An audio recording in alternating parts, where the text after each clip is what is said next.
국제 표준 지도를 보면 무려 59년 동안 우리 동해가 일본해로 구글 지도입니다. 동해가 일본해로 적혀 있습니다. 동해냐 일본해냐 시 오브 재팬 일본해라고만 나옵니다. 국제수로기구가 발간하는 IHO가 발간한 해도 S23은 동해를 일본해라고 주장해온 주요 근거였는데 일본은 이 해도를 근거로 일본해라는 이름만 써야 한다고 동해 주장했습니다. 표기를 둘러싼 한일 간 외교전이 동해 표기 법안은 나올 때마다 무산돼 무차별적인 대미국 로비력을 일본의 로비 장벽에 가로막혔다고 말. 의원과 주지사 등 로비 대상만 91명. 맥콜리 부주지사는 법안을 무산시키기 위한 방해 공작을 폈다는 의혹을 받았습니다. 미국에 사는 한인 교포들이 나섰습니다. 백악관을 상대로 대대적인 서명 운동을 미국 전역의 160개 한인회들이 동해병기 서명운동이 미 전역으로 확산되고 있는 가운데 버지니아 한인회가 버지니아 한인회 홍일송 회장은 백악관의 동해병기 표기 청원서를 오늘 제출했습니다. 정확한 역사 교육이라는 차원에서 접근하면서 자녀들이 배우는 교과서에까지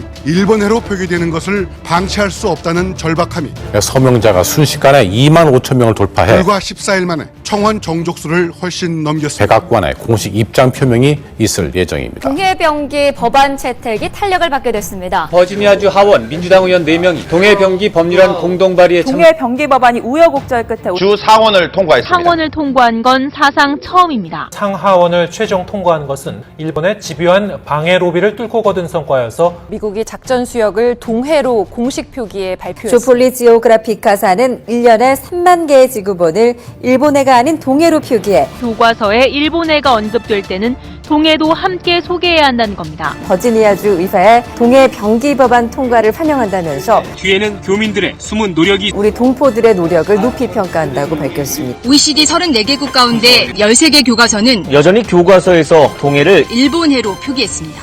국제수로기구가 앞으로 바다 이름을 고유 번호로 표시하기로 하면서 이제 일본이 동해를 일본해로 주장할 수 있는 근거가 사라지기도 했습니다.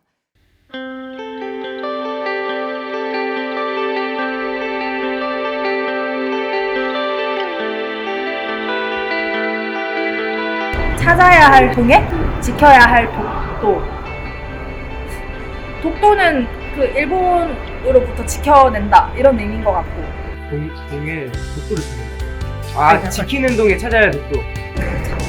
찾아야 할 동해, 지켜야 할 동해나 독도나 다 일본이 자기네 섬이다, 자기네 바다다 이렇게 주장을 하니까 뭐 그런 거에 대해서 얘기를 하는 것 같은데. 독도는 지켜야 되는 건 맞는데 동해를 찾는다. 찾아야 할 동해라고요? 들어본 적 있어요. 뉴스에서도 언급됐던 것 같기도 하고. 근데 동해를 왜 찾죠? 독도는 저희 땅이죠. 동해는 바다. 하나는 찾아야 되고 하나는 지켜야 할이잖아요. 두 개를 그냥 똑같이 묶어도 될 것 같은데 굳이 정확하게 어떤 의미인지 잘 모르겠어요. 독도가 동해 안에 있으니까 독도도 지키고 이제 바다를 좀 우리가 찾아내자. 동해에 있잖아요. 동해가 잃어버린 것도 아니고 굳이 이렇게 찾아야 되는, 그리고 바다인데 우리가 찾고 말고는 잘 이해가 안 되는. 저희 나라와 일본 사이에 어떤 분쟁이 있어서 지금 거기에 있으면 바다가 동해니까 그런 거 아닐까요?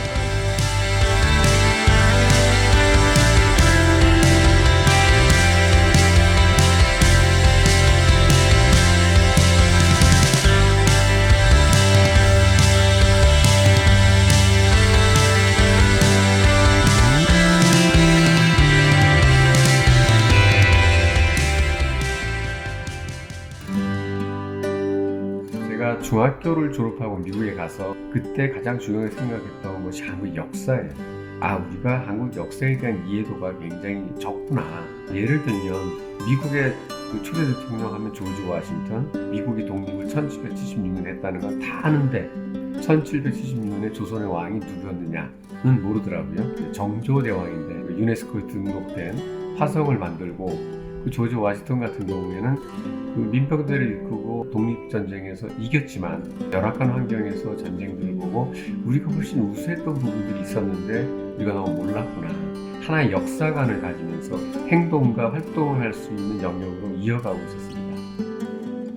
그 일제강점기 때 IHO라고 제수로기구가 만들어집니다. 일본은 거의 대군력이 최강이었으니까 그 의장국 정도의 역할을 했었는데 한국이 일본 식민지다 보니까 일본과 한국 사이의 바다 이름이 일본해였던 건 어쩌면 그 시대에 당연한지 모르지만 이제 해방이 됐고, 과연 전 세계 어느 나라 바다 이름이 한 나라의 명칭인 일본해인가? 이것은 굉장히 주관적이고 문제가 있지 않느냐? 이것을 변화시킬 수 있는 방법이 무엇일까? 결국은 강대국의 역사 교과서를 다음 세대를 위해서 바꾸는 것이 좋지 않을까? 교과서를 바꾸는 과정은 쉬운 일이 아닙니다. 심층적인 학습을 통해서 그 방법들을 찾아냈죠. 그 의회 하나 한 분 한 분을 설득해가면서 결국은 교과서 내용을 바꾸는 과정으로 갔습니다. 가장 중요한 것은 우리 한인들, 버지니아 주의 우리 한인들이 한 15만, 그리고 미국 사회가 800만 되는데 우리 내에 우선 뜻을 모아야 되는데 2012년이 마침 임진년이었습니다. 그 신년사를 통해서 420년 전 임진년에 이순신 장군이 남해를 지켰으면 이제 우리 민주 동포가 동해를 지켜야겠습니다 라고 연결시켜서 역사적인 어떤 단결을 만들었다는 것이 굉장히 그 당시에 큰 의미가 있었었고요. 미국에서 이민하고 살다 보면 부모들은 열심히 일을 하게 되고 자녀들은 학교에 다니면서 영어가 늘고 부모들은 영어가 안 늘고 서로 간에 이제 문화적인 차이가 점점점 생기기 시작합니다.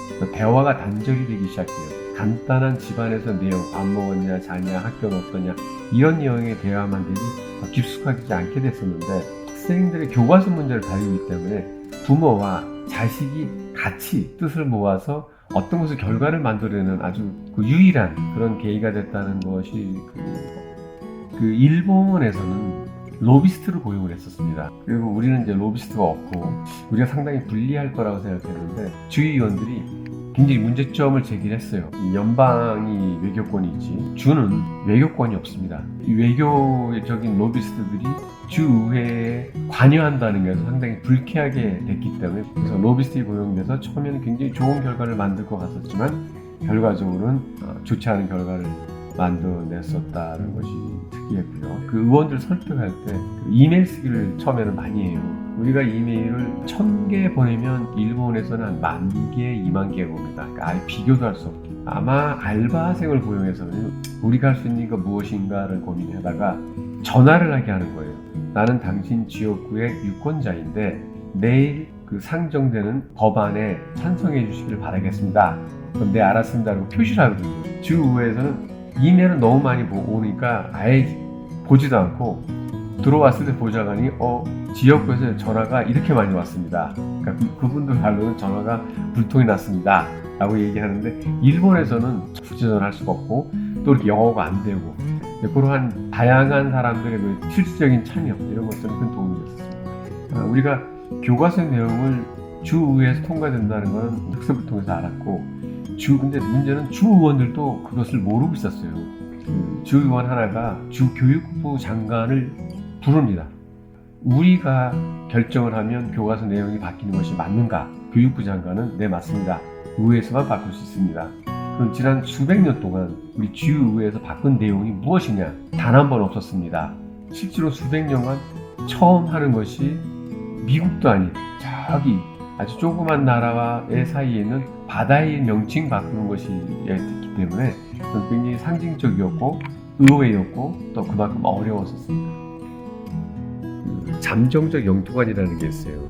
유태인들이 나라를 잃어버리고 2000년이 지난 다음에 그 땅을 다시 찾습니다. 그래서 지금 당장의 문제가 아니라 일본 아이들 둘이나 세계적으로 이 바다가 이 섬이 자기들 거를 하게 되면 앞으로 30년 후에 전쟁이 될지 또한 영토적인 문제가 될지 이거는 굉장히 심각하겠는데 독도 같은 경우는 사실 우리가 경찰들이 하고 우리가 하고 일본에서 가려면 비자가 있어야 갈 수 있는 거고 우리는 아무나 누구든지 갈 수 있기 때문에 그러한 영유권의 부분에 대해서는 한국도 좀 자신 있게 하면 정부 쪽에서는 조금 위축되는 하다못해 어떤 정치인들이 독도 자체를 방문하는 것마저도 그 일본의 눈치를 보고 하는 부분들은 조금 문제가 있지 않을까. 우리 건 우리 거라고 자신 있게 얘기하고 국가적인 밸류도 더 커지지 않을까. 독도는 우리 땅이라고 알고 동해로 표기되는 건 맞다고 생각하는데 독도가 섬이 몇 개인지 몰라요.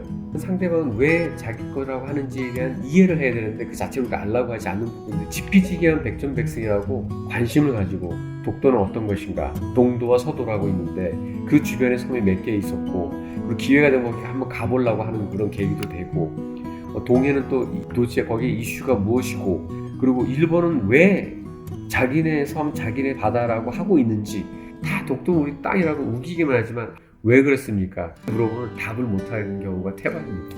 이 동해에 대해서 어떤 그 한국인들은 동해는 한국의 동쪽이고 그럼 일본에서 봐서는 서해니까 문제가 되지 않느냐. 근데 이 동해라는 건 한반도의 동쪽이 아니라 아시아의 동쪽을 얘기해요. 그런 기본적인 이해도도 굉장히 중요해요. 1945년 8월 15일 해방이 됐지만 진정한 해방이 된 적이 아닙니다.